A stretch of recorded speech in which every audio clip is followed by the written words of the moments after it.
Welcome to மவனா pass பண்ணிடு.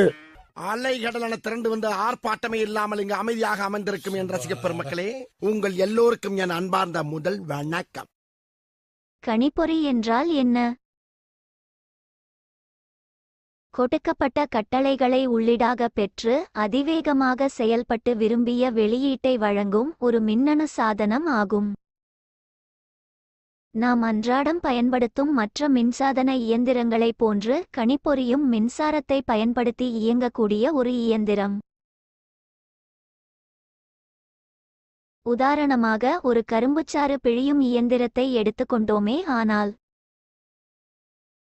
மின்சாரம் மற்றும் கரும்புகளை உள்ளீடாக, அதாவது இன்புட் ஆக கொடுக்க வேண்டும். நமது மின்சாதன இயந்திரமான கரும்புச்சாறு பிழியும் சாதனம் அவற்றை பெற்றுக்கொண்டு செயல்பாடுகளை செய்யும், அதாவது ப்ராசஸ் செய்யும். இறுதியாக நமக்கு கரும்புச்சாறை கொடுக்கும், அதாவது அவுட்புட் என்னும் வெளியீட்டை கொடுக்கும்.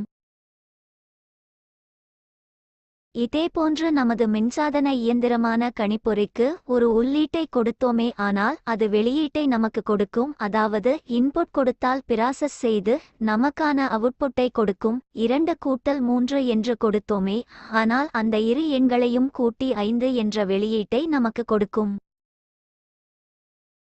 மேலும் கணிப்பொறி என்பது ஒரு முட்டாள் இயந்திரம் என்று கூட கூறலாம். ஏனென்றால் நாம் கொடுக்கும் கட்டளைகளை மட்டுமே அது நிறைவேற்றும். சுயமாக சிந்திக்கக்கூடிய அறிவு அதற்கு, அதாவது கணிப்பொறிக்கு கிடையாது. கணிப்பொறி என்றால் என்ன?